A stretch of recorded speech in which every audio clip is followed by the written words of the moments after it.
जिल्हा परिषद अशा प्राथमिक शाळेमध्ये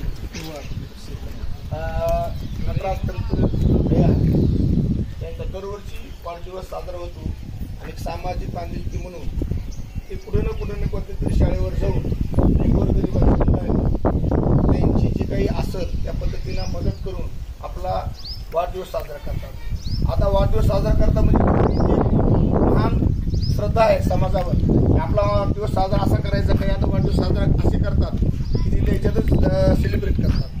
तर नटूभाईचं पहिल्यापासून मी पाहतो 5-7 वर्ष अगोदर आपल्या शाळेवर नटूभाईंना वाढदिवस साजरा केला आणि त्या टायमाला मी भरपूर आपल्याला बक्षीस दिली होती। मधात मुकबधीर शाळेमध्ये गोरगरिबाची मुलं असतात म्हणून मी मधातल्या परेडमध्ये मुकबधीरमध्ये वाढदिवस साजरा केलेला आहे। त्यावेळेस त्यांनी मला कानावर घातलं की आपल्याला सर शाळेवर वाढदिवस साजरा करायचा, तर मी म्हटलं या, आणि त्या पद्धतीनं वाढदिवस साजरा करण्यासाठी